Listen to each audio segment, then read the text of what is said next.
Olá, olá, primeiro ano. Então vamos pensar um pouquinho junto aí, cultura e ideologia, né? Esse é o nosso tema. Então, estava analisando aqui no livro, a página 78 até a página 82, a questão da cultura e ideologia, né? Então são várias questões aí que estão colocadas, né?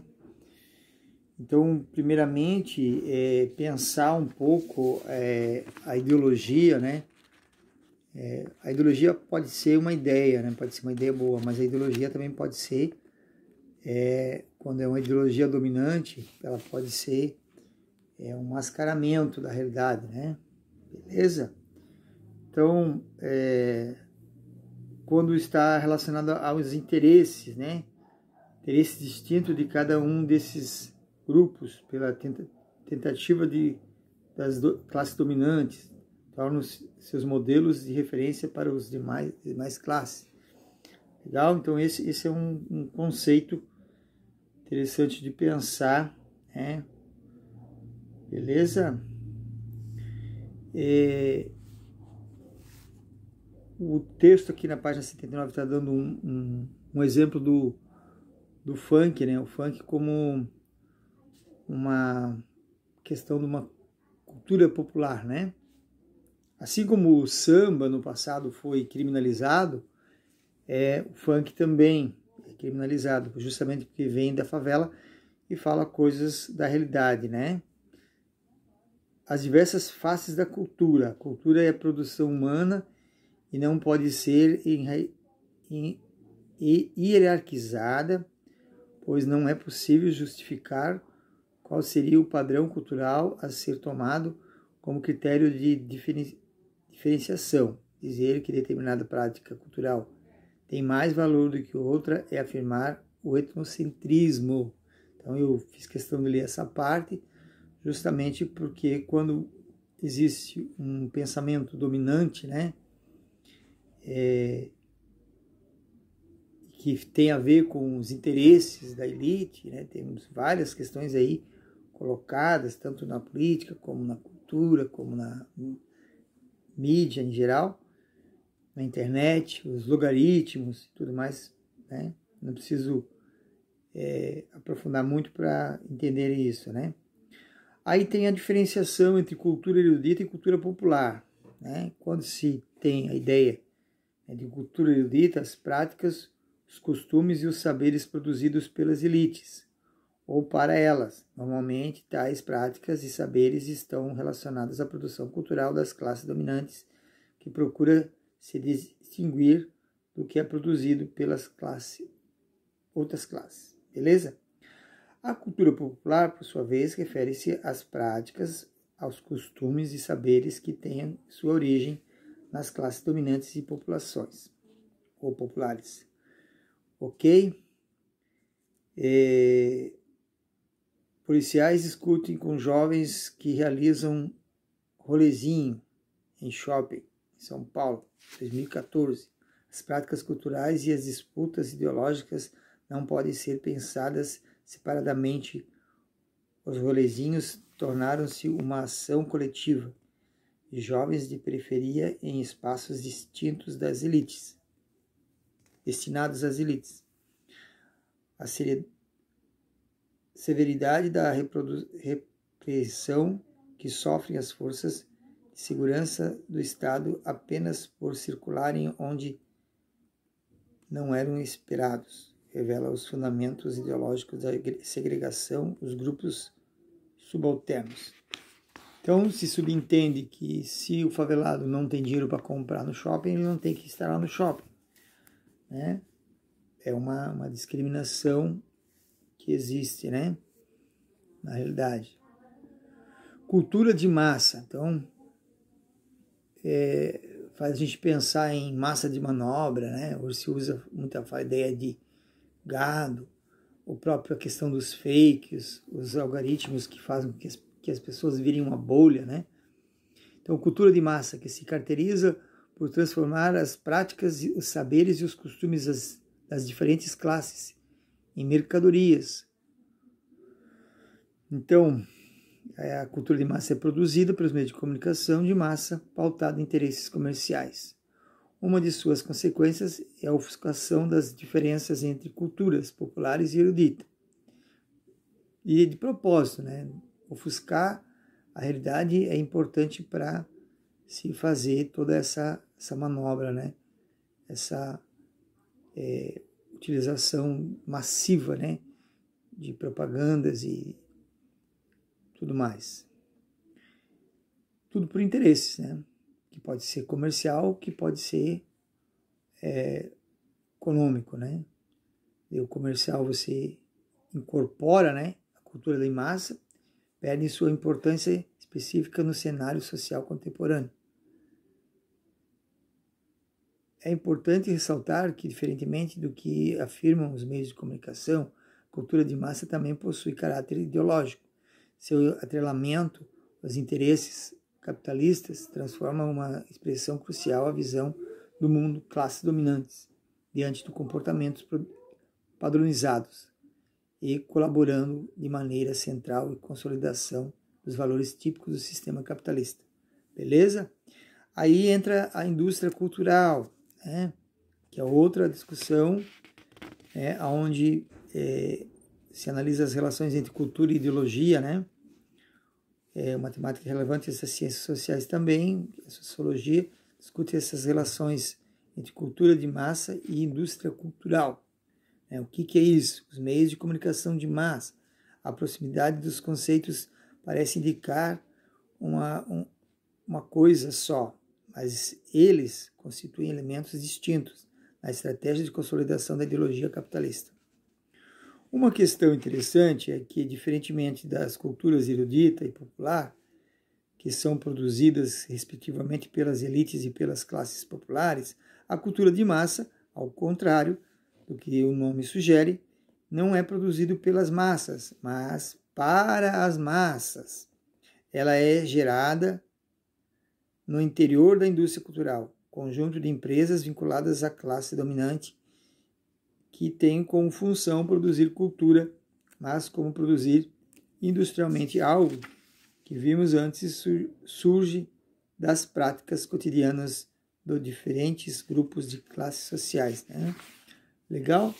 Aqui tem mais a questão de moldar, né? Coisificar as pessoas, né? As pessoas passam, hoje se fala muito em ser cliente, né?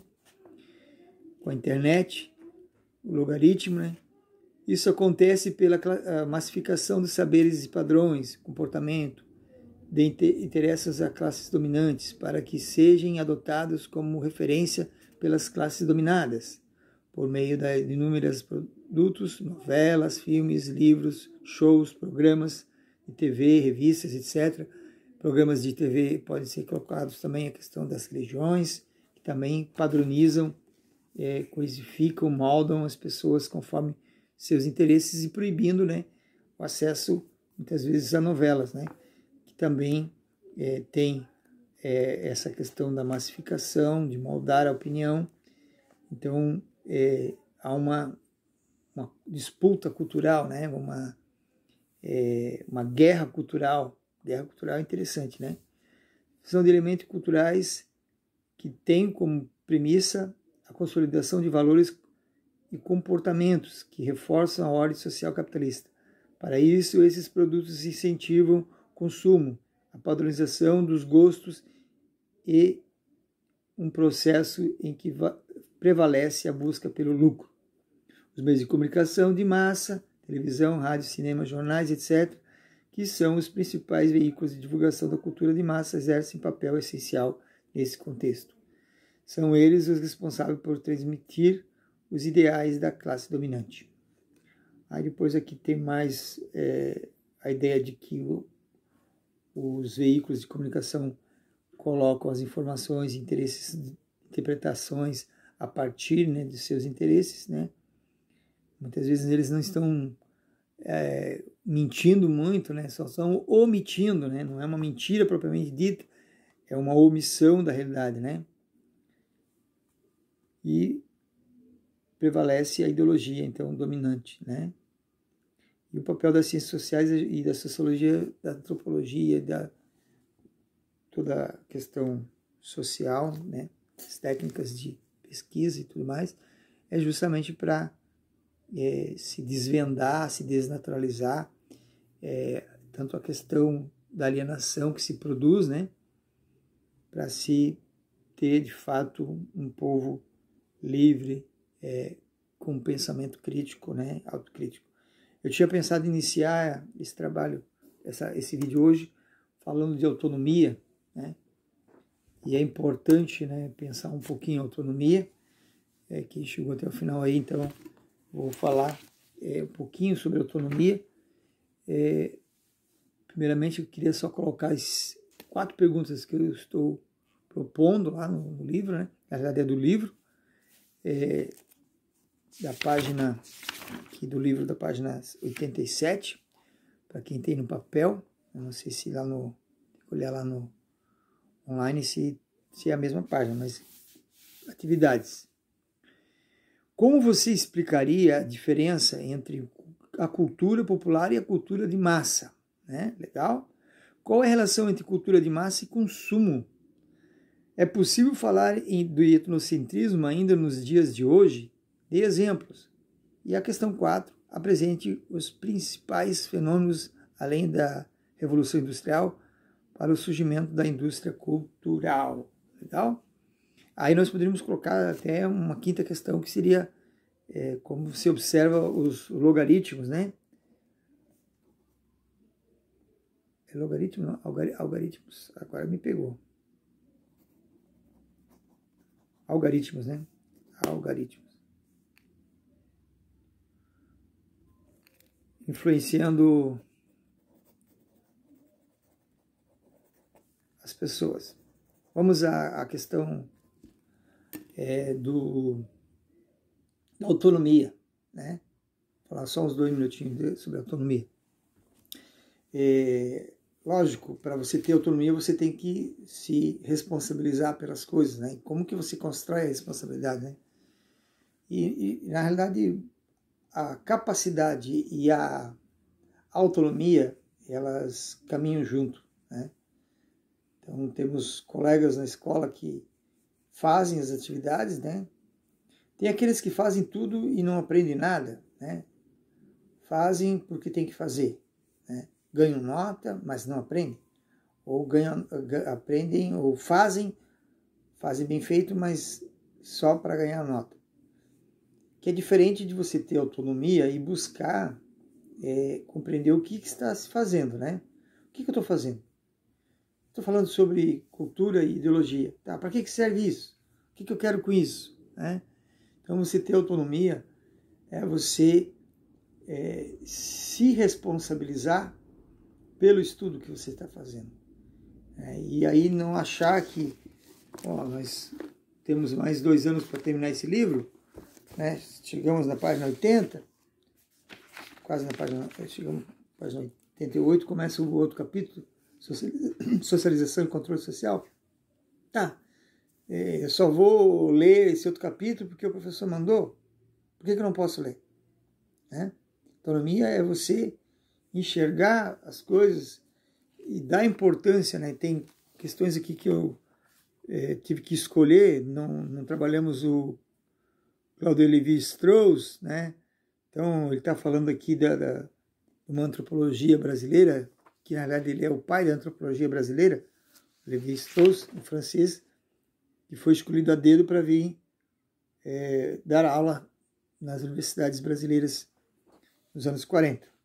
E vai influenciar, né, com o seu pensamento estruturalista, muitos brasileiros, muitos sociólogos, até eu sou influenciado pelo Lévi-Strauss, Claude Lévi-Strauss, né, com a sua etnologia, com a sua forma de pensar a cultura, né, enquanto estrutura, né, e nós brasileiros temos uma estrutura diferente de uma estrutura utilitarista, no caso dos Estados Unidos. Nós somos uma incorporação da desigualdade, né? Quando se fala cultura brasileira, tem que se pensar desigualdade, sociologicamente falando, quando se fala cultura americana, está se falando de utilitarismo, é justamente porque eles têm essa questão, né, que é diferente da nossa, da desigualdade. Eles fazem por interesses, né, utilitários. Os ingleses são pragmáticos, né? Nós somos, temos uma solidariedade de classe, como diria o Singer.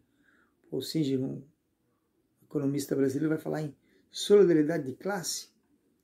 Então não vai querer que os ricos vão fazer pelos pobres, né? Não preciso falar muito, né?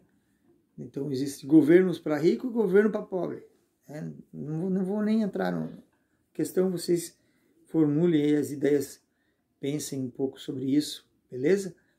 Então nós temos uma cultura da desigualdade incorporada dentro de nós, né? Casa Grande e a Senzala, ela está presente no nosso dia a dia, beleza? Para não extrapolar aí o tempo que eu estipulei, beleza? Parabéns para quem ficou até o final do vídeo. E qualquer questão, conversem pelo WhatsApp, deixe aqui embaixo uma informação, beleza? Um abraço, até mais.